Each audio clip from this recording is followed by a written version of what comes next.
క్రైస్తవంలో లేని యోబు సహనం అని ప్రకటించాం. ఈరోజు శుక్రవారము, తిరిగి ఆదివారము అబ్రహాము, ఇస్సాకు, యాకోబులకు మాత్రమే దేవుడు దేవుడా అని ప్రశ్నిస్తున్నాం. తిరిగి మరలా 29 శుక్రవారం, నెక్స్ట్ శుక్రవారం స్త్రీలు కలిగిన వారిలో బాప్తిస్మిచ్చి యోహాను గొప్పవాడా, యేసు మాట అది. ఇకపోతే పౌలు గారు తిమోతి గారితో మాట్లాడిన మాట, నీతిమంతుడే రక్షింపబడుట దుర్లభమా. ఈ నెలతో ఈ అంశాలు కంప్లీట్ అవుతాయి. ఈ రోజున ప్రప్రదంగా మాట్లాడుతున్న అంశం, ఇంకా అనేక సంగతులు బయలువెలుచున్నది కనుక అనేక ఆత్మీయ పిల్లలు తిరిగి మళ్ళీ ఆధారం కలుసుకుంటే నమ్ముచున్నాను. ఈరోజు మాట్లాడుతున్న అంశం క్రైస్తవులలో లేని యోబు సహనం. ఈ యోబు సహనం ఇప్పటి వరకు చాలా సంఘాల్లో కానీ అన్ని విధాలు కానీ ఈ రోజున చెప్పి ఉంటారని నా నమ్మకం. కొత్తగా చెప్పేది ఏముంది అయ్యగారు అంటే, కొత్తగా చెప్పాలి కనుకనే పాంప్లెట్ పంపించాం. యోబు గారి గురించి ఆయా సందర్భాలలో ఆయా బోధకుల ప్రార్థనలో మీరు వినే ఉంటారు. బాగా అబ్జర్వేషన్ చేయాలి. అయ్యగారు ప్రార్థన చేసినప్పుడు మరి నేనంటే చాలా మందికి మాట అందుకనే, ఎందుకంటే వాస్తవం చెప్తా కాబట్టి. వాస్తవం చెప్పడం బైబిల్ లక్షణం, ఉన్నది ఉన్నట్టుగా చెప్పడం బైబిల్ పట్టుకున్న దైవజనుడి లక్షణం. దాస్తే దాపరికాలు ఉండవు కనుక నేను నిజంగా చెప్తాను, మీరు ఆలోచించారు. క్రైస్తవులలో లేని యోబు సహనం అన్నాను. ఫస్ట్గా ఎండ్ చేసింది ఏంటయ్యా అంటే క్రైస్తవుల గురించి మాట్లాడుతున్నాను. క్రైస్తవుల సహనం లేదా అంటే అది సాహసంతో కూడుకుంది, ఉందో లేదో మనకే తెలియాలి. ప్రతి బిడ్డ ఆత్మ పరిశీలన చేసుకుంటే, బాప్తీసం తీసుకున్న తర్వాత, యేసులోకి వచ్చిన తర్వాత, ఇప్పుడే స్టార్ట్ అయింది రండి, ఇప్పుడే స్టార్ట్ అయింది, జస్ట్ ఇప్పుడులో ఉంది. బాప్తీసం తీసుకున్న తర్వాత ఇదే మాట స్టార్ట్ అయింది. క్రీస్తుని స్వీకరించిన తర్వాత బాప్తీసం తీసుకున్నప్పుడు, క్రీస్తుని స్వీకరించినప్పుడు, క్రైస్తవులుగా పిలువబడుతున్నప్పుడు ఆర్టీసీ డ్రైవర్కి సీనియారిటీ పెరిగినట్టుగా క్రైస్తవ బ్రతుకుల్లో బాప్తీసం తీసుకొని 10 ఏళ్ళు, 12 ఏళ్ళు, 13 ఏళ్ళు ఇలా పెంచుకుంటూ చెప్పగలిగేవే తప్ప, సీనియారిటీని చెప్పగలిగాడే తప్ప సిన్సియారిటీని చెప్పలేకపోయాడు అన్నది వాస్తవం. సీనియారిటీకి సిన్సియారిటీకి కూడా తేడా లేదు అయ్యగారికి. సీనియారిటీ అంటే రోజు గడిస్తే వచ్చేది, సిన్సియారిటీ అంటే రోజుని గడుపుకుంటే వచ్చేది. ప్రియమైన దేవుని వాళ్ళారా, క్రైస్తవులలో లేని సహనం యోబు సహనం. 3 వంతులకు పైగా క్రైస్తవుల భూమి మీద, మీకు తెలుసా, 297 దేశాలలో ఇంచుమించుగా 260 దేశాల నుంచి 75 దేశాల వరకు క్రైస్తవ సామ్రాజ్యం విస్తరించింది. 3 వంతులు క్రైస్తవులు, అన్యులు మిగతా వారు 2 వంతులు. ఒక్కొక్క క్రైస్తవులకు 2 చొప్పున వాక్యాన్ని చెబితే ఈ రోజున 2వ రాకడ వచ్చి ఉండాలి, కానీ రాలా. ఇంకా రావడానికి అవకాశం లేదేమో. సాక్షార్థమై వాస్తవమైన మాట వెళ్ళలేదు కనుకనే యేసు రాకడ ఆలస్యమైంది. నువ్వేమో రా అని పిలుస్తావు. ఎందుకు వస్తావు? రా అంటే వచ్చేవాడా? సీఎం కేసీఆర్ పిలుస్తావా రా అని? నువ్వే రా అంట చాంబర్కి. ప్రియమైన దేవుని వల్ల ఎలా అయిపోయింది అంటే క్రైస్తవులలో లేని యోబు సహనం ప్రశ్నిస్తున్నాం. ఈ రోజున ప్రశ్నించుకుంటున్నాం. క్రైస్తవుడు అంటేనే సహనానికి సాదృశ్యం, ఓపికకు నిదర్శనం. క్రైస్తవ బ్రతుకుల్లో ఓపికకి ఒక ప్రత్యేకమైన స్థానం ఇచ్చాడు దేవుడు. ఓపిక ప్రత్యేకమైన స్థానం ఇచ్చాడు. ఈ రోజున క్రీస్తుని నమ్ముకోవటం అంటే ఆయన నుంచి వరాలు పొందుకోవటం అనుకున్నాడు, అందుకే నమ్ముకుంటున్నాడు. క్రీస్తుని నమ్ముకోవటం అంటే వరాలు పొందుకోవటం అనుకున్నాడు, అందుకే నమ్ముకుంటున్నాడు. వరాలే కాదు సోదరా, బాధలు కూడా వస్తాయి, వాటిని కూడా నువ్వు అంటి పెట్టుకుని ఉండాలి, కనుక ఎక్కడ చూసినా, ఏ సభలో చూసినా ఒకవైపు బోధ వెళ్ళిపోయేసరికి చాలు అన్న ఆలోచనతో మనిషి నిలబడిపోయగలిగాడే తప్ప ఎదురొస్తున్న బాధ, కష్టం, ఇది పరీక్ష నిమిత్తం వచ్చిందా, నా సొంత పితృత్వం వచ్చిందా అని ఆలోచించడం. బాధ వచ్చింది అంటే మనిషి ఆలోచించాలి. ఆలోచిస్తేనే ఆ బాధ విలువ అర్థమవుతుంది. కనుక గొప్పగా ఆలోచించాలి కదా. క్రైస్తవుడు అంటేనే నిజంగా చాలా గొప్పవాడు. ఈ రోజున తక్కువగా మాట్లాడుకుంటున్నాం. కాదు ప్రియమైన దేవుని వాళ్ళారా. కనుక యోబు సహనాన్ని ముడిపెట్టి క్రైస్తవ బ్రతుకుల్ని అంటి పెట్టుకొని ఎలా బ్రతకాలో ఒక జీవిత చరిత్ర యథార్థత ఈరోజు మీకు చూపిస్తాను. చాలాసార్లు చూడండి, మీరు మా ఇంటికి అయ్యగారు వస్తారు, నాగారు కూడా చాలామంది అయ్యగారు వచ్చారు. ప్రార్థించేటప్పుడు అర్థం మాట్లాడుకున్న తర్వాత సంథింగ్ ఏదైనా మాట్లాడుకున్న తర్వాత వెళ్ళిపోయేటప్పుడు బాగా వినని ప్రార్థిస్తారు. ఆ ప్రార్థన కోసం ఏంటంటే అబ్రహామును ఆశీర్వదించిన దేవా, ఇస్సాకును ఆశీర్వదించిన దేవా, యాకోబును ఆశీర్వదించిన దేవా, ఈ బిడ్డను కూడా ఆశీర్వదించు అన్నాడు. పట్టజాలంత విస్తారమైనటువంటి వరాలు ఈ బిడ్డకు కురిపించు. అక్కడే నిజం ఉంది. పట్టుకోలేని వరాలు నీకెందుకండి? పట్టు జారిపోతున్నాయి నీకెందుకు? అబ్రహామును ఆశీర్వదిస్తే ఎక్కడున్నాడో నీకు తెలియాలి. అబ్రహాము గర్భాన పుట్టినటువంటి కుమారులు ఇస్సాకు, వారి గర్భాన యాకోబు, వారి గర్భాన 12 మంది 12 గోత్రాలు ప్రపంచానికి వెళ్ళిపోయింది సువార్త. ఎలా బ్రతికారు? ఆశీర్వదిస్తే ఏం తీసుకున్నారు? ఎక్కడ బ్రతికారు? ఏ రోజైనా యోబును ఆశీర్వదించిన దేవా ఈ కుటుంబాన్ని ఆశీర్వదించు అని అంటాడా? ఎమ్మట అనేత కదా, అయ్యగారు అదేంటి అలా అడిగేసారు, శాపం పెట్టేశారు మాకు. యోబు గారికి బోళ్ళని కష్టాలు కదా, ఆ కష్టాలు మాకు రావాలా అందుకని నువ్వు వచ్చింది కాదు కదా. అందుకని కుటుంబాన్ని గుర్తినటువంటి పాస్టర్ గారు కూడా ఈ విధంగా చెప్పడం ప్రారంభించాడు. కానీ కాదు ప్రియమైన దేవుని వల్లగా అబ్రహామును నెక్స్ట్ ఆధారం అదే. అబ్రహాము ఇస్సాకు యాకోబులకు మాత్రమే దేవుడా అంటే, ఒకవేళ నాకు దేవుడు అనుకుంటే ఏం చేయాలని చెప్తాను వినాలి. మరి ఆయన ఇప్పటికీ అంటున్నాడు వారికే దేవుణ్ణి అంటున్నాడు. మనకు కాదా? చెప్పుకోవడానికే చెప్పు చేతుల్లో లేదు. ప్రియమైన దేవుని వల్లరా ఆయన గురించి నెక్స్ట్ ఆలోచిద్దాం. కొసమెరుపుగా ఈ రోజు ఇది ఆలోచిద్దాం. క్రైస్తవులు లేని యోబు సహనం అన్నాను. యోబు అనగానే మీకు అర్థమైపోవాలి. యోబు అనగానే యోబు కంటే ముందు బ్రతికిన వారిని యోబు గుర్తు పెట్టుకున్నాడు అన్నది ఫస్ట్ క్రైస్తవ బ్రతుకు నిలిచిపోవాలి. యోబు అనగానే యోబు కంటే ముందు బ్రతికిన ప్రవక్తలని యోబు గుర్తు పెట్టుకున్నాడు అని గుర్తుపెట్టుకోవాలి. యోబు కంటే ముందు ఎంతమంది బ్రతికారు? ఎహెజ్కేలు బ్రతికాడు, మోషే బ్రతికాడు, అహరోను బ్రతికాడు. ఇలా వెనక్కి వెళ్ళిపోతే నోవాహు కాలం వరకు ఎంతమంది ప్రవక్తలు బ్రతికారో అలా బ్రతికారు. వారి బ్రతుకుల్ని పరమార్థంగా తీసుకున్నాడు. అదే మాటను యేసుక్రీస్తు వారు ఒక మంచి ఆలోచనతో యాకోబు గారి ద్వారా రాయించిన మాట ఈరోజు మీకు పరిచయం చేస్తున్నారు. చూడండి ఒకసారి యాకోబు పత్రిక 5వ అధ్యాయము 10వ వచనము. యాకోబు పత్రిక, నా సహోదరులారా ప్రభువు నామమున బోధించిన ప్రవక్తలను శ్రమానుభవమునకును ఓపికకును మాదిరిగా పెట్టుకున్నాడు అంతే. యోబు కంటే ముందు బ్రతికిన ప్రవక్తల జీవితాలను మాదిరిగా పెట్టుకున్నాడు కనుకనే యోబు గురించి రోజు ఇంత గొప్పగా మాట్లాడుతున్నాడు దేవుడు. యోబు కంటే ముందు బ్రతికిన వారు ఎలా బ్రతికారో యోబుకు బాగా గుర్తుంది, మనకు ఏది గుర్తుండదు. ఎలా బ్రతికారో తెలుసా వాళ్ళు? శ్రమానుభవమునకు ఓపికను మాదిరిగా పెట్టుకుని, శ్రమానుభవమునకును బోధించిన ప్రవక్తలను, ప్రభువు నామమును బోధించిన ప్రవక్తలను శ్రమానుభవము, శ్రమలో అనుభవం ఉంది వాళ్ళకి. ప్రభువు నామమును బోధించిన ప్రవక్తలకు శ్రమ ఉంది, ఆ శ్రమలో అనుభవం ఉంది. ఏంటి అనుభవం? నిలబడితే పరలోకం, కూలబడితే నరకం. నిలబడ్డారండి చాలా మంది కూడా, ప్రవక్తలు చాలా మంది నిలబడ్డారు.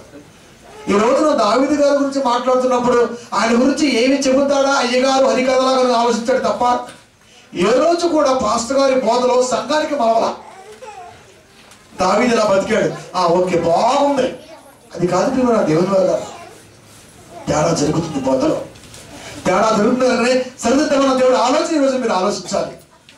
ప్రభువు నామమున బోధించిన ప్రవక్తలను శ్రమానుభవమునకు ఓపికకును మాదిరిగా పెట్టుకునుడి. శ్రమానుభవానికి ఓపికకి మీరు మాదిరిగా పెట్టుకుంటే తప్ప క్రైస్తవ బిడ్డలు మీరు పిలవడలేరు. నా దృష్టిలో ప్రభువు నామమున బోధించిన ప్రవక్తలు శ్రమానుభవమునకు ఓపిక పెట్టుకోండి, ఓపికతో పెట్టుకోండి. అలా పెట్టుకున్నాడు కనుకనే ప్రపంచానికి ఈ రోజున యోబు అన్న పదం ఎంత గొప్పగా కనపడుతుంది మీకు తెలియాలి. యోబు గురించి ఒక చిన్న మాట దేవుడు ఒక లైన్లో చెప్పాడు, చూద్దాం. మరి యోబు గ్రంథము ఆయనకి వెళ్దాం.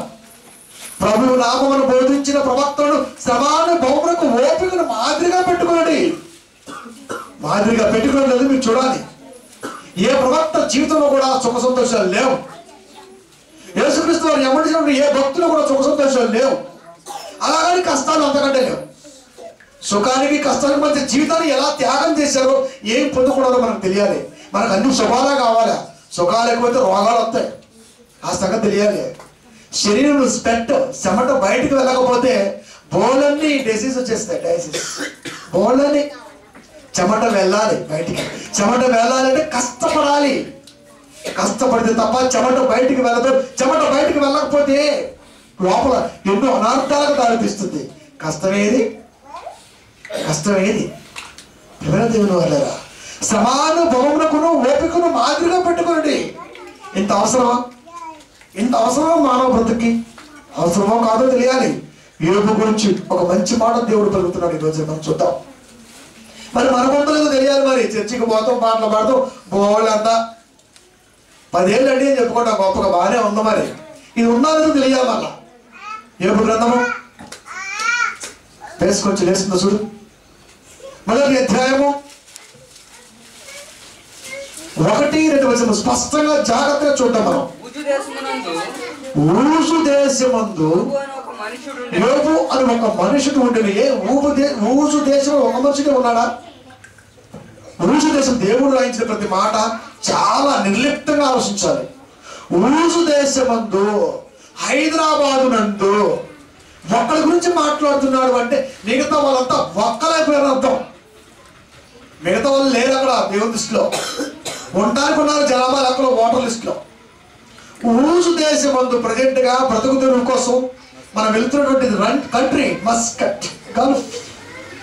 ఊజు దేశమందు చిన్నదా కాదు కదా, చిన్నది కాదు. అది లక్షలాది జనాభా ఉండే ప్రాంతం. అది ఊజు దేశమందు యోబు అని ఒక మనుషుడు ఉండెను.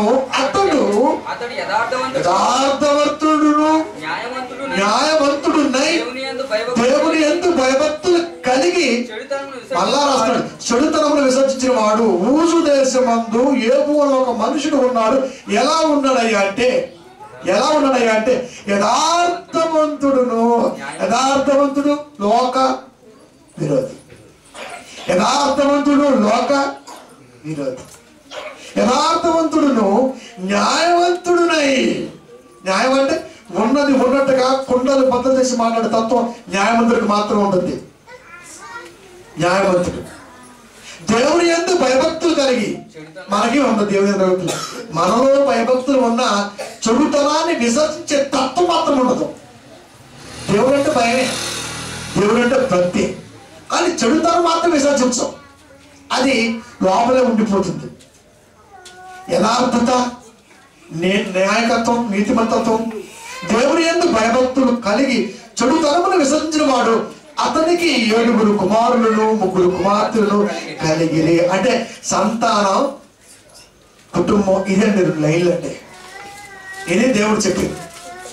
యథార్థవంతుడు, న్యాయవంతుడు, దేవుని యందు భయభక్తులు కలిగినవాడు, చెడుతనం విసర్జించేవాడు, కుటుంబాన్ని గొప్పగా కాసుకుంటున్నవాడు. 7 కొడుకులు 3 కుమార్తెలు. 10 మందితో పదిలమైన జీవిత సంసారాన్ని కలిగించుకుంటూ సాగిస్తున్నాడు యోబు. 2 పిల్లగాళ్ళు ఉంటేనే కంట్రోల్ చేసుకునే తత్వం అందే. 10 మంది పిల్లగాళ్ళను పెంచుకుంటూ దేవుని యందు భయభక్తులు కలిగి ఇంత గొప్ప స్టాటస్ ఉన్నది అని ఎందుకు చెబుతున్నాడు? లేరా లోకంలో? హైదరాబాద్ అలాంటి వారు లేరా? ఉన్నారు. కానీ వారికి వీరికి తేడా ఏంటో తెలియాలి. మళ్ళా వారికి మనకు తేడా ఏంటి? ఊజు దేశాన్ని చూపిస్తున్నాడు. యోబు అనే వ్యక్తిని చూపిస్తున్నాడు. యోబులో క్వాలిటీస్ చెబుతున్నాడు. అతను కలిగి ఉన్న సంతానాన్ని చెబుతున్నాడు. సహజంగా ఒక మనిషి గురించి మాట్లాడేటప్పుడు అలాగే ఉంటుంది. కానీ గుణగణాల్లోకి వెళ్ళేటప్పుడు మాత్రం చాలా గొప్పగా ఉంటుంది. యోబు గారికి బాగా తెలుసు. చాలా గొప్పగా తెలుసు. యోబుకి ఎంత జ్ఞానం ఉందంటే ఆ జ్ఞానం అజరామరణం. క్రైస్తవ బ్రతుకులు లేని జ్ఞానం యోబు ఒక మనిషిలో ఉన్నది అంటే మనం ఆలోచించాలి. సామాన్యుడు కాదు, మహానుభావుడు. వెళ్తున్న కొద్దిగా మీకు అర్థమవుతుంది ఎంత గొప్పవాడో అర్థమవుతుంది. క్రీస్తునందు దేవుని యందు ఇంత గొప్పవాడు వ్యక్తి గురించి ఈరోజు దేవుడు ఆలోచింపజేయమంటున్నాడు. యోబు గారికి తెలుసు యథార్థంగా బ్రతికితే ఎప్పటికైనా ప్రమాదం వస్తుంది. లోకానుసారంగా న్యాయంగా నీతిగా ఉంటే ఎవరైనా తృణీకరిస్తాడని తెలుసు. భయభక్తులు కలిగి ఉంటే దెబ్బ పడుతుందని తెలుసు. చెడుతనాన్ని విసర్జిస్తే చెడు రావాలని తెలుసు, వస్తుందన్న సంగతి కూడా తెలుసు. ఇన్ని తెలిసినా అంత స్టెబిలిటీగా బ్రతుకుతున్నాడు అంటే ఆయన ఉన్నటువంటి ఒక స్టెబిలిటీ తత్వం ఏంటో తెలుసు మీకు. 2వ తిమోతి 3వ అధ్యాయము 12వ వచనము. 2వ తిమోతి 3వ అధ్యాయము 12. క్రీస్తు యేసునందు సద్భక్తితో బ్రతకను ఉద్దేశించిన వారందరూ హింస పొందుదురు. ఇది నేర్పాలి ఫస్ట్ సంఘాల్లో. క్రీస్తునందు సద్భక్తితో. సద్భక్తి అంటే భక్తి అంటే పోతుంది కదా, సరిపోతుంది కదా. బైబిల్లో పదం యాడ్ అవుతుందంటే చాలా జాగ్రత్తగా ఆలోచించాలి. భక్తితో బ్రతికితే సరిపోతుంది. భక్తి అందరికీ ఉంటుంది. పేపర్లో రాయట్లేదా? ఇంతవరకు నాకు తెలిసి ప్రపంచంలో ఏ పేపర్ రాయని ఒక మంచి మాట చెప్తాను మీకు. ఇప్పుడు రాస్తే రాయొచ్చు కదా, నేను చెప్పలేం. కానీ భక్త కోటి జనాంగం రాశారు, కానీ సద్భక్త కోటి జనాంగం మీరు ఎప్పుడు చూసారు పేపర్లో? ఎప్పటికీ చూడలేరు. అదండి బైబిల్ అంటే. వాడు చెప్పండి, మనం చెప్పాలి అంతే. ఎప్పటికీ గుర్తుపెట్టుకుని ఈ రోజు మొదలుకొని మన 10 దినాల్లో పేపర్ ప్రతిరోజు చూసినా భక్త కోటి జనాంగం రాస్తాడే తప్ప సద్భక్త కోటి జనాంగం మాత్రం ఎక్కడ రాయడం. ఎందుకు? భక్తి అందరిలో ఉంటుంది, సద్భక్తి కొందరిలో ఉంటుంది. అది స్ట్రైట్నెస్ గా ఉంటుంది. ఎక్కడ తలవంచిన తత్వం, దేనికి తలవంచిన తత్వం. క్రీస్తునందు అనగా వాక్యమునందు. క్రీస్తు అనగా వాక్యము, దేవుని మాట. దేవుని మాట నందు సద్భక్తితో బ్రతకను ఉద్దేశించిన వారందరూ హింస పొందుదురు. ఈ మాట యోబుకు తెలియదా? తెలుసండి. యోబుకు తెలుసు. మహాజ్ఞానవంతుడు. ఎప్పుడైతే సద్భక్తితో బ్రతుకుతున్నాడో, ఎప్పుడైతే యథార్థంగా బ్రతుకుతున్నాడో, ఎప్పుడైతే న్యాయవంతుడిగా బ్రతుకుతున్నాడో, దేవుడి గురించిన భయభక్తులు ఎప్పుడైతే కలిగి ఉన్నాడో, దేవుడికి తెలుసు క్యారెక్టర్. దెయ్యానికి అట్ ఎ టైం దెయ్యానికి కూడా తెలుసు. దెయ్యానికి కూడా తెలుసు అండి మన గురించి. దేవుడికి ఎంత తెలుసో దెయ్యానికి కూడా అంతే తెలుసు. దెయ్యం అంటే ఎవరో కాదు. ఒకప్పుడు దేవుడి దగ్గర పనిచేసినటువంటి ఒక దూత. ప్రధాన కెరూబుల్లో 5వ వాళ్ళు ఒకటి ఈ దూత. తుచ్చమైన ఆలోచన కలిగి దైవ సన్నిధిని విడనాడి వాడికంటూ సామ్రాజ్యాన్ని ఏర్పాటు చేసుకోవాలని వ్యతిరేకపు విజయ బాగుట ఎగరవేసి ఇప్పటి వరకు వాడు రాజ్య పరిపాలన సాగుతూనే ఉందంటే కనపడదు కదా. మరి కనపడకపోతే ఎలా? కనపడితేనే నమ్మే జాతి మానవ జాతి. వాడికంటూ ఒక పరిపాలన ఉందని, వాడి పరిపాలన కూడా బోధకులు ఉన్నారని, దేవుడికంటూ బోధకులు ఉన్నారని ఇరువురి మధ్య జరుగుతున్నటువంటి ఈ అంతిమ పోరాటంలో గెలుపు ఎవరు వలసి అవుతుందో ఆలోచించాలి. టెన్షనే. ఓట్లు ఎలక్షన్ వస్తున్నాయి రేపు. జిఎస్ఎఫ్స్ అందరు దిగారు. 3000 మంది మ్యాక్సిమం ఉన్నారు ఈ రోజున. ఎవరు గెలుస్తారో ఎవరు తెలియదు. టెన్షన్గా ఉంటుంది. గెలిచిన వాడు అదృష్టవంతుడు, వాడు దురదృష్టవంతుడు. ఇది లోకపు ఆలోచన. మరి ప్రతి ఒక్క పోరాటంలో అదృష్టవంతుడు ఎవడో దురదృష్టవంతుడు ఎవడో కూడా తెలియాలి కదా ప్రియమైన దేవుని వల్ల. కనుక క్రీస్తు యేసునందు సద్భక్తితో బ్రతకను ఉద్దేశించిన వాళ్ళందరూ హింస పొందుతారు. సద్భక్తితో బ్రతకాలి నువ్వు అనుకుంటే ఖచ్చితంగా ప్రాబ్లమ్స్ ఫేస్ చేయాల్సిందే. ఒక స్టెఫెన్ తప్పేం చేయలా, చెప్పాడంతే. స్ట్రైట్ గా మాట్లాడాడు. శాస్త్రుల మధ్య పరిచయుల మధ్య వాస్తవాన్ని మాట్లాడాడు. రాళ్లతో కొట్టి చంపారు. నిజంగా ఎంత తెలుసని ఉరేసిన ఒకసారి టప్మర్ పోతుంది అన్న ప్రాణం. ఒక 2-3 సెకండ్లో పోతుంది. 30 సెకండ్లో పోతుంది ఉరేసిన. వాయిస్ లేపాలే చుట్టుకొచ్చు ఉరేసిన పోతుంది. కానీ రాళ్లతో కొట్టి చంపడం అంటే చదువుకోవడానికి బాగుంది. అదే పరిస్థితి మనకు ఎదురైతే ఒక్కసారి నువ్వు ఆలోచించాలి. స్టెఫెన్ అండి త్యాగమూర్తండి అని చెప్పడం కాదు. బైబిల్లో ప్రప్రథమ చేశారంటే స్టెఫెన్. క్రీస్తు కొరకు ప్రాణాలు పిచ్చాడు. మామూలుగా కాదు, రాళ్లతో కొట్టి ఏం చేశాడు? సద్భక్తితో బ్రతకాలనుకున్నాడు. ఆ బ్రతుకు ఇలా ఉంది అని చెప్పాడు. తప్పు అన్నారు, కొట్టేశాడు అంతే. అయినా సరే లాస్ట్ మాట అన్నవాడే తెలుసా? తండ్రి వీరేమి చేయించున్నారు వీరు యేసు మాట. వీరేమి చేసి వీరు ఎరగరు, వీరేమి చేయించున్నారో వీరు ఎరగరు. భక్తితో బ్రతక ఉద్దేశించిన వారందరూ హింస పొందుతారు. ఈ రోజున ఏ సంఘ కాపురికి హింస వచ్చింది? ఏ సంఘ కాపురి అంత అంశలాంటికే కదా. అమ్మగారు నడుస్తారు చూడండి మీరు, బయట మామూలుగా ఉండదు. ఇక అదే నేర్పేది సంఘాలలో. నా దేవుని వాళ్ళ హింస ఏది? ఏ సంఘ కాపురి హింస పొందుతున్నాడు? ఒక ఆత్మ దేవుళ్ళకి రావాలని, ఒక ఆత్మకు వాళ్ళొక మార్గం చూపించాలని, ఇది బ్రతకండి అని ఏ సంఘ కాపురి చెబుతున్నాడు. వస్తే 10 రూపాయలు వస్తాయి కదా, ఎందుకు చెప్పాలి? అందుకనే టైటిల్ పెట్టాం, అంతిమ యాత్ర, న్యూ డిజైన్ పెట్టాం. మళ్ళా ఫేస్బుక్ లో హల్చల్. ఫిబ్రవరి 17, 18, 19 తారీఖులో ప్రపంచవ్యాప్తం మనకి ఇచ్చిన కృప ఏంటంటే మనం మాట్లాడుతున్న వీడియో వరల్డ్ వైడ్ గా వెళ్తుంది. ఈ రోజున మీరే కాదు, చాలా మంది వింటున్నారు. ప్రేమలో దేవుడు ప్రతి బిడ్డ ఆలోచిస్తున్న ఈ రోజున బోర్డు మంది వ్యూస్ ఈ రోజు మనకు ఉన్నారు. వాస్తవం చెప్పడం ఒక దేవుడి లక్షణం అన్న. సద్భక్తితో బ్రతక ఉద్దేశిస్తే హింస, హింస బాధ వేరు, బాధకు మించిందే హింస. బైబిల్లో ఏ బ్రతుకు చూసినా ఇలాగే ఉంది. బయట బ్రతుకుల్లో ఎక్కడ హింస కనపడుతుంటే అంత ప్రేమ దేవుని వాళ్ళ ఆలోచిద్దాం. కనుక యోబు సద్భక్తితో బ్రతికాడా లేదా? ఎలా బ్రతికాడు నువ్వు ఆలోచించాలి. ఎప్పుడైతే ఇలా బ్రతుకుతున్నాడో యథార్థముగా, న్యాయవంతుడుగా, దేవుని యందు భయభక్తి కలిగిన వాడిగా, చెడుతనాన్ని విసర్జించిన వాడిగా బ్రతుకుతున్నాడో బోళ్ళంత పేరు ప్రఖ్యాతులు వచ్చాయి. ఎక్కడెక్కడ ప్రాంతం స్నేహితులు, అందులో ప్రాణ స్నేహితులు వల్ల 3 అన్నా ప్రాణం ఇస్తాం నీ కొరకు. నిజమా? నిజమన్నా నీ కొరకు ప్రాణిస్తావు. దేని చూసి వచ్చాడు తెలుసా మీకు? డబ్బు. డబ్బు గురించి వచ్చారు. యువ దగ్గర మహా ఉంది డబ్బు. ఆయన ఆస్తి అంతా ఈరోజు మీకు చూపిస్తాను. ఎంత ఆస్తి పడుతుందో మీకు చూపిస్తా ఈ రోజున. కనుక అన్నీ ఉన్నప్పుడు యోబు మాట అంటే మాటే. ఈరోజు దేశంలో గొప్పవాడు, అందరు చూస్తూ ఇక్కడే. ఇంత యథార్థవంతుడా, ఇంత న్యాయవంతుడా. న్యాయవంతుడు ఎప్పుడు అంటాం? న్యాయవంతుడు ఎప్పుడు అంటాం? తీర్పు తీర్చడానికి వెళ్తున్నటువంటి విధానంలో యోబు ఇది తప్పు అని ఖండించేవాడు. ఒప్పు చెప్పొచ్చుగా, మనం ధనికులు కదా, నీకు డబ్బు ఉంది, నాకు డబ్బు ఉంది కదా, మనంతా ఒకటి కదా. పేదవారి పక్షాన ఉండటం ఏంటి? న్యాయవంతుడు, న్యాయం తెచ్చేవాడు, దేవుని యందు భయభక్తులు కావాడు. ఇది మరీనాథ సమాజం. చెడుతనాన్ని విసర్జించిన వాడు. ఈ 4 క్వాలిఫికేషన్స్ మనిషిలో ఉంటే వాడు లోకములో సుఖంగా బ్రతకలేడు. ఈ 4 ఉండవు. అందుకనే యథార్థత ఉండదు బోధకులు. యథార్థతకు వాక్యమే ఉండదు. ఇక యథార్థ బోధకుడు చచ్చితే అంత స్వార్థం వరకు చెప్పటం కదా. ఇక న్యాయవంతుడైన దేవుని మాట ఎలా చెప్పాలి ఈరోజు కూడా తెలియదు. అందుకని ప్రార్థనలో కూడా స్వార్థం. అబ్రహాము, యాకోబు, ఇస్సాకును ఆశీర్వదించిందేవా, వీళ్ళు ఆశీర్వదించు కాదు కదా. వాళ్ళు ఎలా ఆశీర్వదించాడో అది వరకు చెప్తాను కంటిన్యూగా. కనుక ఇన్ని క్వాలిఫికేషన్స్ ఉన్నట్లు విధానంలో యోబు గారికి తెలుసు ఖచ్చితంగా ప్రమాదం వస్తుందని, ప్రాబ్లం వస్తుందని. రానే వచ్చింది ప్రాబ్లం, రానే వచ్చింది. దెయ్యం దేవుడి సన్నిధికి వెళ్ళి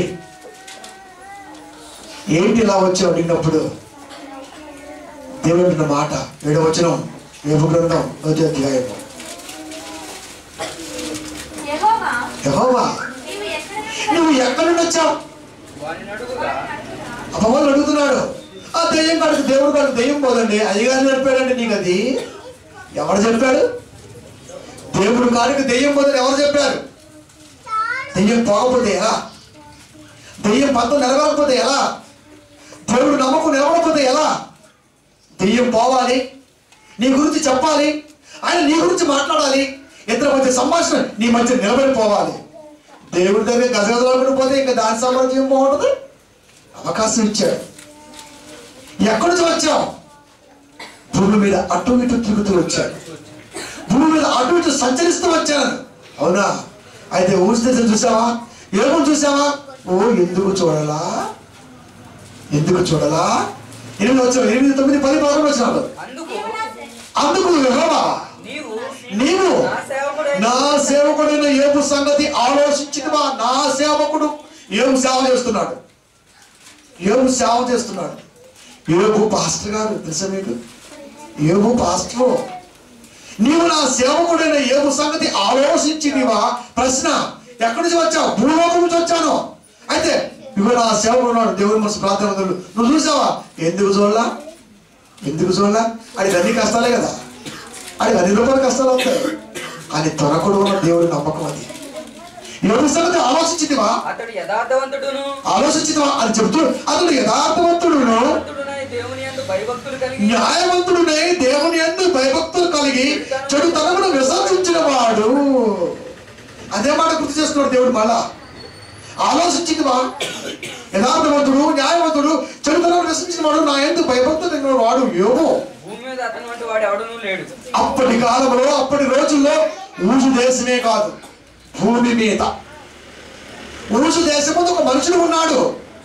యావత్ ప్రపంచం మీద ఆ టైంలో అలాంటి వ్యక్తి లేడు. ఎవరిస్తే సర్టిఫికెట్ అది? దేవుడిస్తున్నాడు. ఎవరితో? దెయ్యంతో. మన గురించి ఇవ్వగలడా? నీ గురించి ఇవ్వగలడా? సేవ బాగా చెప్తున్నారా? సేవగా నీ గురించి అనగలడా? అల్లేడా. ఎందుకంటే ఈయన గురించి ఎప్పుడు అంటూ ఉంటాడు. 3 వస్తాడు దేవుడు. మరి ఇదే టైము అయ్యగారికి అప్పటికి వచ్చిందో మెలుగు. మరి ప్రియమైన దేవుని వల్లరా, పేతురు గారు ప్రార్థించారు అంటే రోజుకి 3 సార్లు, దావీదు గారు రోజుకి ప్రార్థించారంటే 7 సార్లు. నువ్వు ఆలోచించాలి. వాళ్ళ ప్రార్థన గొప్పేంటి? వాళ్ళ ఉద్దేశం ఏంటి? 3 సార్లు సరిపోతుందా? 7 సార్లు సరిపోతుందా? 70 ఏళ్ళ మట్టుకు మారున్న యేసు మాట ఏమైపోయింది? బైబిల్ ఎత్తేగా సారికి అన్నీ ఆడే అతుక్కోవడమే. ఏమో 3 సార్లు చేశాడు, పేతురు 3 సార్లు చేశాడు, నేను 3 సార్లు చేస్తాను. ఎందుకు చేశారు రా సోదరా? ఎందుకు చేశారు? 3 సార్లు చేస్తే ఏంటి? 7 సార్లు చేస్తే ఏంటి? కాబట్టి యేసుక్రీస్తు వారి మాట 70 ఏళ్ళ మాట అన్న యేసు మాట ఏమైపోయింది? ఏమైపోయింది? 70 ఏళ్ళు అంటే ఈ ప్రతికాంత ప్రార్థన చేయాలన్నాడు ఆయన. కానీ అక్కడక్కడ మాటలే పట్టుకున్నా. యోబు సంగతి ఆలోచించావా? యథార్థవంతుడు, నీతివంతుడు, నా సేవకుడు, నా సేవకుడు, చెడుతనాన్ని విసర్జించిన వాడు, భూమి మీద అతని వంటి వాడు ఎవడు లేడు.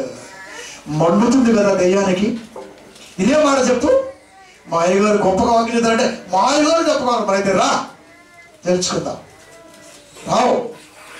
ఎందుకంటే నీకు బైబిల్ రోజు నాకు తెలుసు సంగతి. బైబిల్ అంటే ఏమనుకుంటున్నావు? నువ్వు చెప్పేది అనుకుంటున్నావా? ధ్యానించాలన్న దాన్ని. 66 పుస్తకాల్లో 3,33,00,000 అక్షరాలతో బైబిల్ ఎందుకు నిర్లిప్తమైందో ఏ బోధకుగా తెలుసా? మనిషికి ఒక మాట, గొడ్డుకు ఒక దెబ్బ అన్నారు. ఒక మాటతో మారేవాడు ఆ మనిషి? మారే కదా. మారితే ఇలా ఉండేది కదా సమాజం. మార్పు లేదు కనుకనే ఇన్ని మాటలు చెప్పాల్సి వస్తుంది.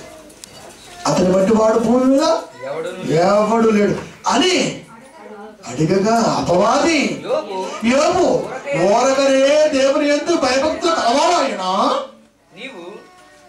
యోబు ఓరకనే ఉన్నాడా?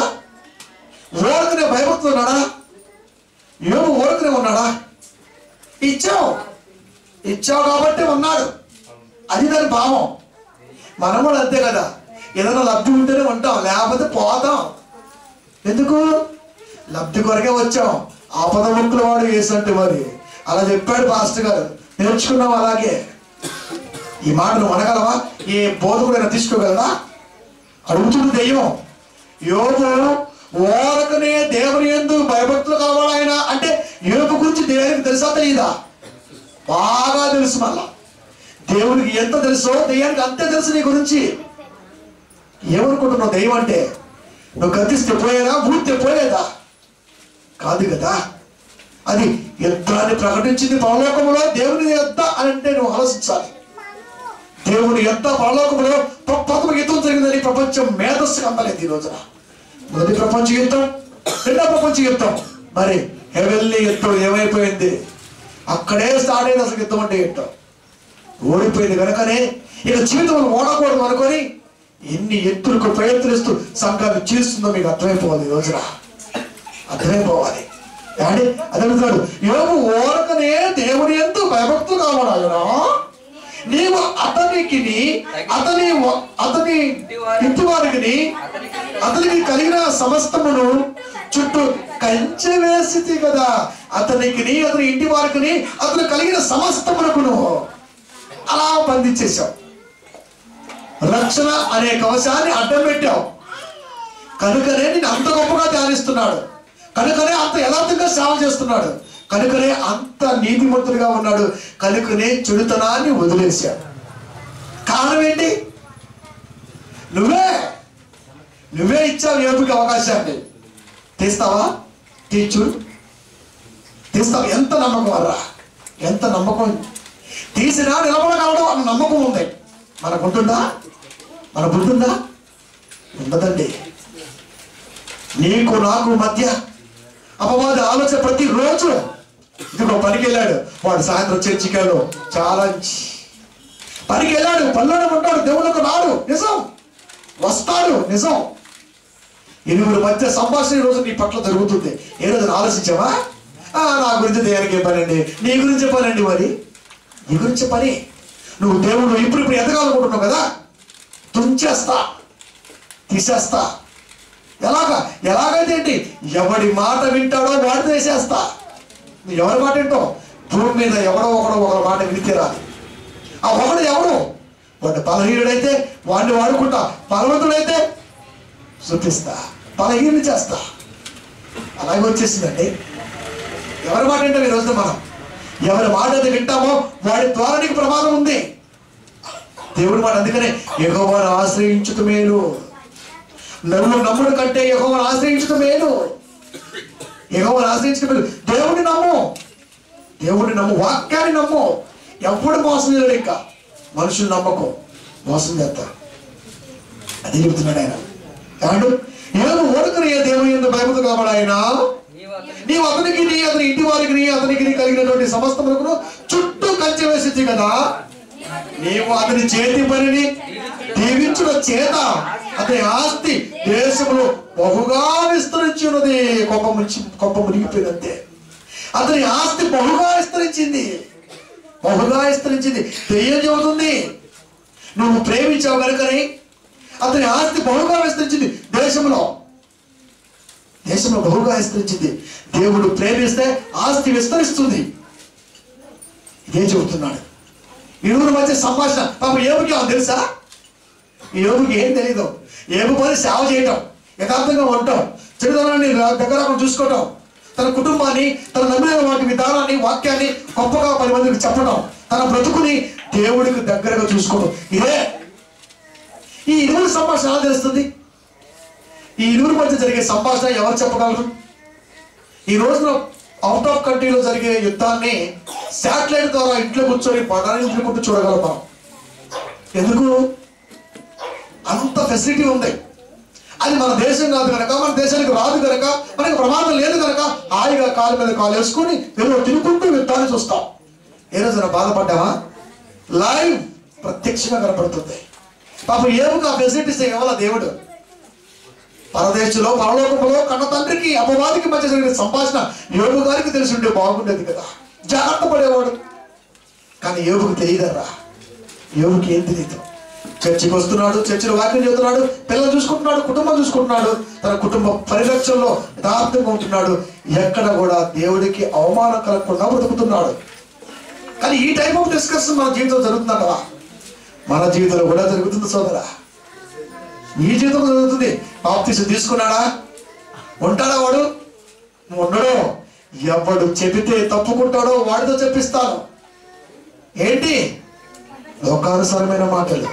దేవుళ్ళు ఉన్నట్టుగానే ఉంటాయి కానీ ఉండవు. ప్రియమైన దేవుడు వల్ల నీ మధ్య నా మధ్య ప్రతిరోజు ఇలాంటి సంభాషణ జరుగుతూనే ఉంటుంది. చర్చికి వెళ్ళాలా? ఆటకు వద్దు పోదాం అయిపోతుంది. లేదు వెళ్ళాలి, ఖచ్చితంగా సంభాషణ జరుగుతుందేమో నా మనసు ఎందుకు ఆలోచిస్తుంది. తొక్కి తీరాలని చెప్పి రా. ఎంత బాగుంటుందో ఈ రోజు నువ్వు వినాలి. ఎంత బాగుంటుంది. సంభాషణ జరుగుతుంది. ఇరువురి మధ్య కనబడే శక్తులు కావు. రెండు కనబడితే బాగుంటుంది. మరి కనబడకపోయినా కన్న తండ్రి ఆలోచన ఎంత గొప్పగా నిలబడగలిగిందో ఏ బోధకుడికి తెలుసు. ఈ రోజున ఏ సంఘాలకు తెలుసు. ఆలోచించండి. చదవయ్యా.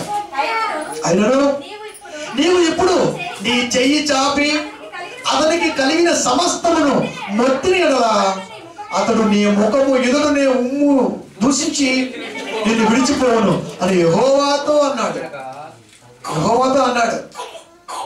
కంచె వేసావు కాబట్టి మహానుభావుడు ప్రార్థిస్తున్నాడు. కంచె తీర్చుడు అంతే. కంచె కాదు మెంటాలిటీ వచ్చేది దానికి. కంచె ఉంది, రక్షణ ఉంది, కాపాడుతున్నావు, రగపొగలో కాపాడుతున్నావు. కాస్త యాక్సిడెంట్ చేసి చూడు, అప్పుడు తిట్టుకుంటాడు. అంటే పౌలు గారు ప్రయాణిస్తున్నప్పుడు, రోమా నుంచి ఇటలీ ప్రయాణిస్తున్నప్పుడు, ఒక అధికారి ముందు ప్రత్యక్షం కావాల్సిన రోజు వచ్చినప్పుడు ఓడలో ప్రయాణిస్తున్నాడు. పౌలు అంటే ఏమనుకుంటున్నారా? ఓడ బద్దలైపోయింది అంతే. తెలుసా? ప్రార్థించుకొని పోలేదా పౌలు? ఒక అయ్యగారిని అడిగారు, అయ్యా పౌలు గారి ప్రయాణంలో ఓడెందుకు బద్దలైంది, మన ప్రయాణంలో మనకెందుకు యాక్సిడెంట్ కట్టదన్నా? ఆలోచించాలండి ఇదేదో అన్నాడు. మరి ఏం ఆలోచిస్తాం? ఇంకా ఇప్పుడు ఆలోచించు కదా. ప్రార్థించుకుని పోతే ఏం జరగవా? ఒకవేళ జరిగితే ఏంటి పరిస్థితి? నీకు గొప్పగా ప్రార్థిస్తున్నాడు ఇంట్లో పలానా వ్యక్తి, యేసు పేదరు అనుకో, ఇప్పుడు పోతున్నాడు, బండి కింద పడి దెబ్బ తగిలింది, ఏం చేస్తాడు? దూషిస్తాడా? ఆలోచిస్తాడా? నువ్వు ఆలోచించాలి కదా. లేదు, పోయే ప్రయాణం ఆటంకమా, నో ప్రాబ్లం, నా దేవుడు ఒక ముందుకెళ్తాను అంటాడు. చూద్దాం. ప్రతిరోజు డిస్కషన్ మనం అనుకుంటున్నాం, కానీ మనం ఏదో అనుకుంటున్నాం. కన్ను మూస్తే కన్న తండ్రి ఆవేదన కనబడుద్ది సోదరా. అప్పుడు దాకా నువ్వు చర్చికి నామకార్థంగా పోయినా, పెద్దగా లెక్కగా పోయినా, లెక్క ఏం లేకపోయినా ఎంతే ఉంటుంది ఎవరు. చర్చికి రావడం అంటే నామోషి కాదు. చర్చికి రావడం నామకార్థం కాదు. ఏం నేర్చుకున్నావు? ఏం నేర్పుతుంది వాక్యం? ప్రతి పరమార్థం ఏంటి? ఎంతకాలం లైఫ్, ఎంత పోయింది ఇప్పటి వరకు లైఫ్? ఈరోజు ఆలోచించాలి. ఎవరు ఆలోచించాలి ఇవన్నీ? ఎవరు చెప్పాలి ఇవన్నీ? దేవుడే చెప్పాలి. మనిషి చెబితే వింటావా? అలా చెప్పడానికి సిద్ధపడాలి కదనే కౌన్సిల్స్ ఏర్పాటు చేశారు. ఏం జరుగుతుంది అక్కడ? బాగుండదమ్మా 2000 తీసుకుంటాడు. ఏం బాగుంటావు? మళ్ళా చెడిపోవటమే. అదే దేవుడు మాట నీ హృదయంలో ఎక్కితే, నాటితే ఎంత బాగుంటుంది. ఈ సంభాషణ బాబు యోగుకు తెలియదు. తీసేసి చూడు, దూషిస్తాడు నీ ముందే, నీ ముఖము ఎదుటనే దూషించి తొలగిపోతాడు. దేవుడు ఏమన్నా పో అని అలా ఎక్కువగా మాట్లాడుకో, అలాంటివి చేయకూడదు. దేవుడు గొప్పవాడు, ఇప్పుడు పెరుగుతున్నాడు, వాడు ఏం చేయకూడదు అని అలా. అయితే తీసుకో, ఛాన్స్ ఇస్తున్నా, తీసుకో. అయితే తీసుకో, ఇస్తున్నాను. నువ్వు అన్న మాట కట్టుబడుతున్నాను, నా మాట నిలబడుతూ లేదు. నువ్వు చూడు ఎంత నమ్మకం అండి. ఇంత సంభాషణ జరుగుతుంటే ఈ మహానుభావుడు భూలోకంలో ఏం ఆలోచిస్తున్నాడు? యథార్థత ఎక్కడ కోల్పోతున్న భయం, ఎక్కడ నీతి కోల్పోతున్న భయం, ఎక్కడ భయం? మనకేది భయం? మనకేది భయం? యోగుకు తెలుసా? తెలీదు. నీకు తెలుసా? తెలీదు. నాకు తెలుసా? తెలీదు. కానీ తెలియాలి. ఈరోజు వెళ్తున్న మార్గంలో వాక్యం ముఖ్యమా, వాతావరణం ముఖ్యమా అంటే వాక్యం ముఖ్యం. తెలుసా మీకు? మా నాన్న చనిపోయాడు, ఇస్రాయేలు దేశం వచ్చి వాక్యం చెప్పారు. ఎవడొస్తాడో చెప్పాలి. మరి ఈ రోజున చాలా మంది అన్నారు నన్ను, ఇది తండ్రి అంటే ప్రేమ లేదని. బాప్తిసం లేదురా సోదరా మా నాన్నకి. వాక్యం చెప్పే కొడుకు ఎదురుగా ఉన్నాడు. ఏ రోజు కూర్చొని వెళ్ళా, అక్కడ ఉన్నాడు, బయట పోయాడు. ఎక్కడికి? నాకు తెలుసు అంటే మరి ఎవరు పడాలి బాధ? ఆంతరాలు ఎవరు తెలుసు? ఘోష. నాకు ప్రాణాలు ఇచ్చిన నా తండ్రి నరకం ఒకరు కొట్టుకొని ఉంటుంటే దానికి రికమెండేషన్ తెలియదు అంటే చదవదు కదా. ఏమని ఎవరికి తెలుసా? తెలియదు కదా. మరి ఎలా తీర్చుడు? ఇస్తాను, నేను తీరు అల్లా. తెలుసా మీకు ఎంత నమ్మకం అంటే? వాడికి కష్టం కలిగినా, కన్నీటి కదా కాచినా నా కొడుకు నిలబడతాడు అన్న ఒక నమ్మకం యోగు పట్ల. మన పట్ల ఉన్నట్టు దేవుడికి ఏమా ప్రయత్నం చేయాలి. కాస్త వచ్చినా పక్కకు వెళ్ళిపోతాం కదా. ఎందుకు వచ్చిందో ఆలోచించేవాడే గరుడరా. ఎందుకు వస్తుంది? ఎక్కడ వస్తుంది? గోడుతో తీస్తే పోతుందా? గొడ్డలతో వేస్తే పోతుందా? గోడుతో తీస్తే తీద్దాం, లేదా గొడ్లే వాడదాం. వాక్యం అని కట్టు వాడాలి. లేకపోతే భూమి మీద చాలా కష్టం. చాలా మంది ఈ రోజున ఏదో చర్చికి వచ్చామా, ఒకడు పెట్టాడు శనివారం విజ్ఞాపన ప్రార్థన అంటాం. మరి ప్రార్థన అంటే ఏంట్రా? శనివారం చేస్తావా విజ్ఞాపన? ఎవరానికి బైబిల్ నేర్పిన దేవుడు అడిగితే ఏం చెప్తావు? నేను అడగాలి నిన్ను. మరి శనివారం విజ్ఞాపన ప్రార్థన, మరి ఆదివారం ఏం చేస్తావు? అంటే ఆదివారం చేసే ప్రార్థన విజ్ఞాపన లేదా? శుక్రవారం చేసే ప్రార్థన విజ్ఞాపన లేదా? బుధవారం చేసే ప్రార్థన విజ్ఞాపన లేదా? మరి ఏ ఆలాపంతో చేస్తున్నావురా సోదరా ప్రార్థన? మార్చేయండి టైటిల్. వాక్యం అంటే ఏమనుకుంటున్నారా? నీ మనసుకు దోషింది కాదు అది. ఏమైనా దేవుని వాళ్ళరా, ఇలాంటి వాళ్ళు తయారు కాబట్టి, శాలరీ కోసం శాలరీకి పనిచేస్తారు కాబట్టి దేవుడు తొక్కేశారు, సంఘాన్ని బాగా కొట్టుకున్నారు. బలిసిపోయింది కదా ఒళ్ళు, కోస్తూ ఊరు సరిపోతారు ఒక్కొక్కడు. మరి ఏ రోజు ఆలోచించాడు? ఇదే ప్రశ్న ఎదురైతే ఏంటి పరిస్థితి? ఆషామాషి కాదా నా జీవితం అంటే? అనుభవం, శ్రమానుభవానికి ఓపిక, అదేంటి పోదంటే. కనపడుతుంది మీకు సంఘాలు. ఎనీ సంఘం చూడండి మీరు, ఎనీ చర్చ్ ఎక్కడ కనపడదు, గోళ. అంతకుమించి ఏముండదు మీకు. గోళలో ఏమర్థమవుతుందా నీకు జీవితం? ఏదో ఆలోచించావా? నీ బ్రతుకు పాడైపోయింది ఎందుకో తెలుసా అని అడిగితే ఏమన్నాడు? దేవుడు చూస్తాడు. దేవుడు చూస్తున్నాడు. మరి ఎందుకు పాడైంది నీ బ్రతుకు? ఎందుకు వచ్చింది నీకు కష్టం? ఇప్పుడు ఎదుగుతున్నావు దేవుళ్ళు. జాగ్రత్త. ఈ సంభాషణ నీకు ఆయనే కాదు, నాకు, నీకు, మనకి, యావత్ ప్రపంచ క్రైస్తవ బిడ్డలకు జరుగుతుంది సమస్య ఇది. ఇలాంటి మాట పక్కన పెట్టి అని వరాలు అడుగుతావా? ఏం చేసుకుంటున్నావు నువ్వు? ఏం చేసుకున్నావు? ఏమైనా దేవుడు మరరా ఆ సంభాషణలో దేవుడు ఎంత గొప్పగా నమ్మకాన్ని పెట్టాడు. మీరు చూడండి. నమ్మకం ఉందా? నమ్మకం ఉందా? నమ్మకం ఉందా? సంసోను ఎందుకు పుట్టాడు? సంసోను ఎందుకు పుట్టాడు? ఫిలిష్తీయుల చేతిలో ఉంచి ఇశ్రాయేలు రక్షించ కొరకు పుట్టినటువంటి ఆ జానుబాహుడు దేవుడిని నమ్మకస్తుడు. ఏమైపోయాడు? కనుమరుగు అయిపోయాడు. నువ్వెందుకు పుట్టావు? నువ్వు అంతే. తరానికి ఒక్కలేనా? ఉండొద్దా క్రైస్తవ బిడ్డల్లో? ఆలోచించాలి కదండి. ఇంత నమ్మకం పెట్టాడు కదా, నమ్మకానికి ఎక్కడైనా సరే ఒన్ను కలిగిందేమో చూద్దాం. నమ్మకానికి దేవుడు పెట్టుకున్న నమ్మకం. యోబు మీద సంభాషణ పరలోకంలో, భూమి మీద యోబు. ఇద్దరి మధ్య ఏ లిటిగేషన్ లేవు, ఎటువంటి కమ్యూనికేషన్ లేవు, ఎటువంటి కమ్యూనికేషన్ కూడా లేవు. యోబు అపవాది ఇలా వచ్చింది, ఇలా అడిగింది, ఇలా చెప్పాను, నువ్వు జాగ్రత్త అని చెప్పాల దేవుడు. అలా చెబితే ఆయన పట్ల మన ఆలోచన, మన పట్ల ఆయన నమ్మకం ఎలా నిలబడిపోతుంది అనుకుంటున్నారు? చెప్పలా, ఛాన్స్ ఇచ్చాడు, తీసుకుంది. యోబు గ్రంథము 1వ అధ్యాయము 14 నుంచి చూడగలిగితే, ఎద్దులు నాగలి దున్నుచు గాడిదలు వాటి సమీపమున మేయుచుండగా షబాయిలు వాటి మీద పడి వాటిని పట్టుకొని పోయి. షబాయిలు ఎక్కడి నుంచి వచ్చారు? వేరే దేశంలో వచ్చారు. ఇప్పుడు అంటే అవకాశం ఇచ్చాడు, తీసుకో. కానీ ఒకటి గుర్తుపెట్టుకో, ఎన్ని శ్రమలను పెట్టు, కానీ ప్రాణం తీసే హక్కు మాత్రం లేదు. అదండి తెలుసుకోవాల్సిందే. దెయ్యం ఎన్ని శ్రమలు, ఎన్ని తీసుకో, ఎన్ని ప్రాబ్లమ్స్ అని పెట్టు, కానీ ప్రాణం మాత్రం నీకు హక్కు లేదు. ప్రాణం హక్కులు నీకు అది ఇవ్వట్లేదు. ఏం చేసుకుంటూ చేసుకో అన్నప్పుడు కొన్ని రోజుల తర్వాత స్టార్ట్ అయినటువంటి ప్రాబ్లం ఏంటో తెలుసా యోబుకి? అన్ఎక్స్పెక్టెడ్ అన్నమాట. అంతా పిల్లలంతా కలిసి తన అన్నవారి ఇంట్లో భోజనం చేస్తున్నప్పుడు, ద్రాక్షరసం తాగి కుశలాగా మాట్లాడుకుంటున్నప్పుడు, దేవుడి గురించి ఆలోచిస్తున్నప్పుడు దేవుడి విపత్తి ఏంటో ఈరోజు మీరు చూడగలిగితే, ఏమండి, ఎద్దులు నాగలి దున్నుచు గాడిదలు వాటి సమీపంలో మేయుచుండగా షబాయిలు వాటి మీద పడి వాటిని పట్టుకొని పోయి ఖడ్గంతో పని వారిని హతము చేసిరి. అంటే గాడిదలు ఎడ్లు కాయడానికి పనివారు ఉన్నారు. అంటలా చేసుకుందాం. యోబు యొక్క బ్రతుకు మొదటి 2 విషయాల్లో ఏమని మాట్లాడాడు? ఊజు దేశం మందు యోబు ఒక మనుషుడు ఉండేను, అతని గురించి మాట్లాడుతున్నాడు. ఊజు దేశం మందు యోబు ఒక మనుషుడు ఉండేను, అతని గురించి మాట్లాడుతున్నాడు.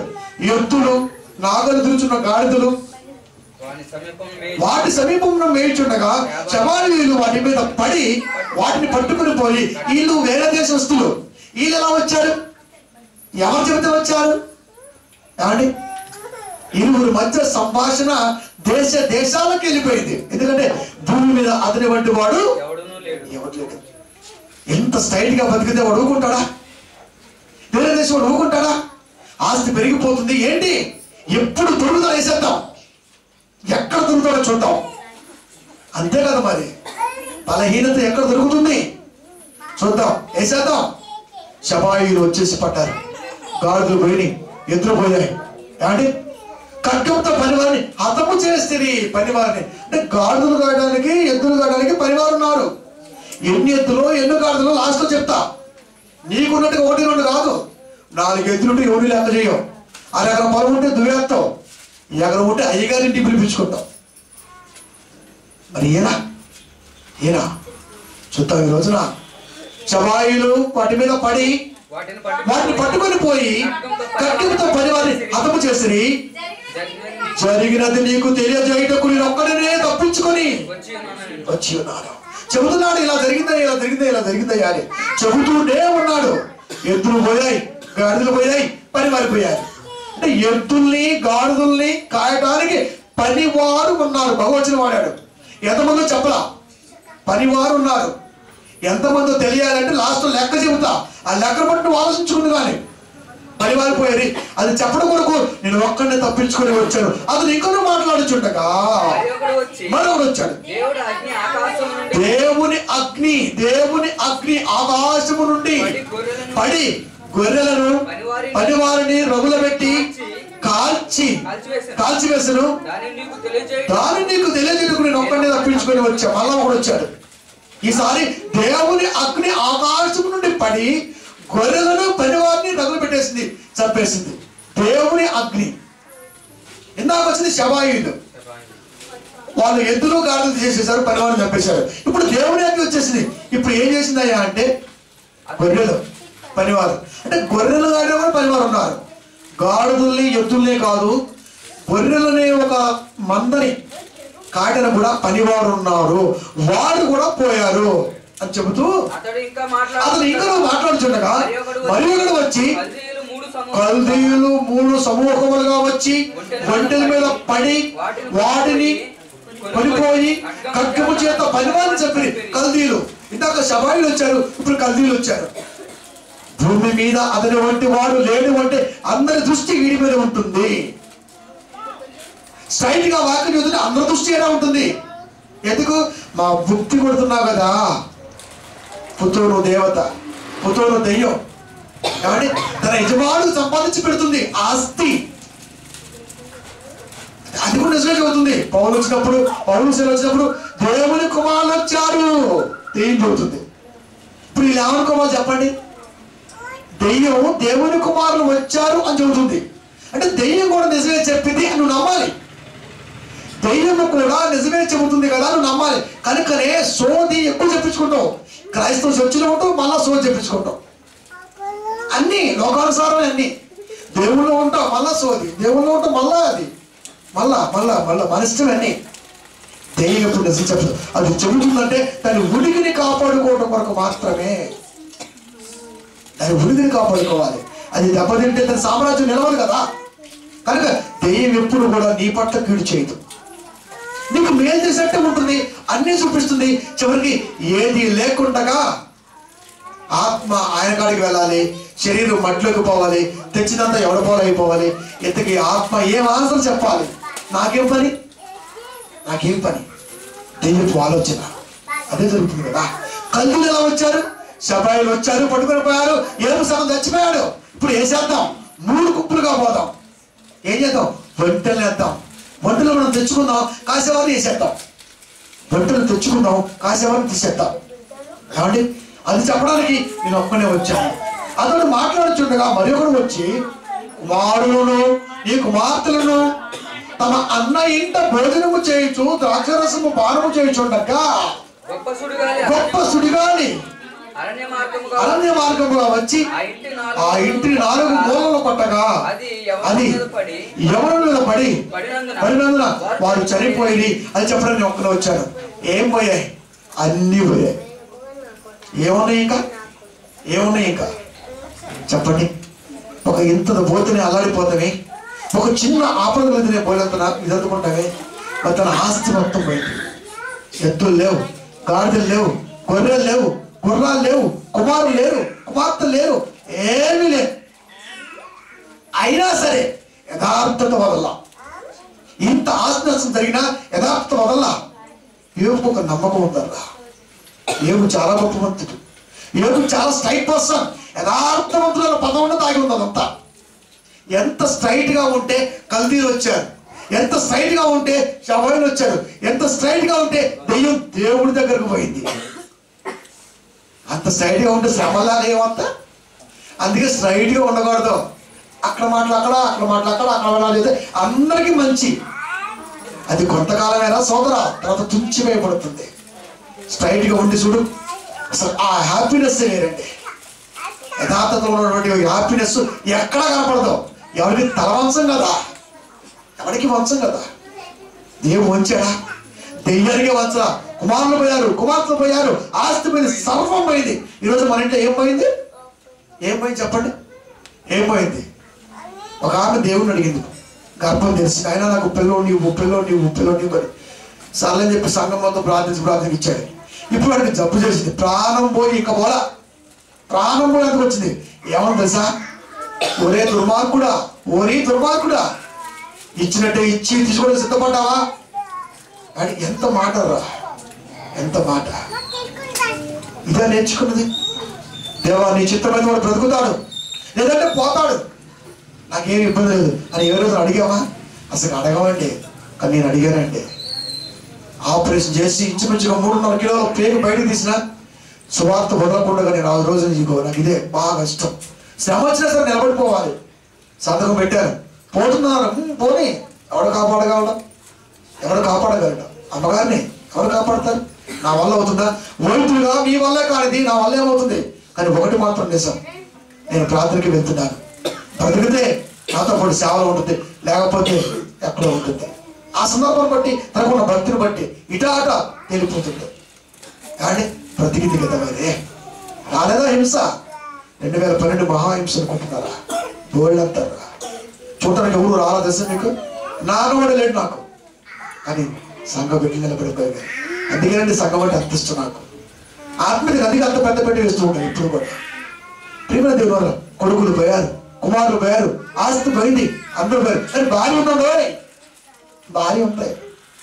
ఇంత యథార్థంగా బతుకుతున్నా ఆయనకు మళ్ళా అడుగుతున్నాడు దేవుడు, చూడు నువ్వు అన్నట్టుగా అన్నీ పోయాయి అన్నప్పుడు, చర్మము అది కలిగి ఉన్న ప్రాణము నీ వంశంలో ఉంది కదా, దాన్ని నేనేం చేయలేకపోయాను కదా, అది కూడా మొత్తవా అంతే. అబ్బా ఎంత దెబ్బ! గాడులు పోయి, ఎత్తులు పోయి, సర్వ ఆస్తి పోయింది. చివరికి కడుపును పుట్టిన కుమారుడు కుమార్తెలు బంధువులకు మొత్తం పోయి చివరికి తన మీదకి వచ్చింది తెలుసా? మొత్తు శర్మం బాగుంది, లోపల ప్రాణం బాగుంది. మళ్ళా సంపాదించుకుంటాడు లేదు ఉన్నాగా. ఇక్కడితో ఆపి మనం వెళ్ళిపోయామనుకో, మళ్ళా అడుగుతాడు దేవుడా ఏంది ఇదని. నువ్వు ఇస్తావు, మళ్ళా వస్తుంది, నాకు తెలుసా సంగతి. కనుక ఒక సంగతి ఇప్పుడు నేను అతనికి కలిగించు. ఇప్పటి వరకు పోయినవి అతనికి కలిగినవి, కానీ ఇప్పుడు పోవాల్సింది అతను కలిగి ఉన్నది. అతనికి కలిగినవి పోతే తిరిగి మళ్ళా సంపాదించగలుగుతావు. ఎందుకంటే శక్తి ఉంది. గొప్ప యథార్థవంతుడు, నువ్వు కలుగరిస్తావు, వెంటనే ఇచ్చేస్తావు. కానీ శరీరం తను కలిగి ఉన్నటువంటి ఆత్మని ఇప్పుడు నువ్వు హింస పెట్టగలిగితే ఒక్క ఛాన్స్ తీసుకుంటాను. ఎంత నమ్మకం అంటే, ఎంత నమ్మకం. తీసుకో, ప్రాణం మాత్రం పోయే హక్కు లేదు కదా నీకు, తీసుకునే హక్కు లేదు కదా. ఓకే అడిగావు కదా, తీసుకో. ఏంటి? తను కలిగి ఉన్న శరీరాన్ని ఇచ్చేశాడండి దేవుడు. చూడండి 2వ అధ్యాయము 7 గ్రంథము 8 నుంచి 11. అతడు ఒళ్ళు పోకుకొనుటకై చెల్ల పెంకు తీసుకుని బూడిదలో కూర్చున్నాడు. అంటే ఎంత ప్రాబ్లమో చూడండి, ఎంత ప్రాబ్లం, ఎంత ప్రాబ్లం. ఒళ్ళు గీక్కోవడానికి చెల్ల పెంకు తీసుకొని బూడిదలో కూర్చున్నాడు. అతని భార్య వచ్చి ఎంత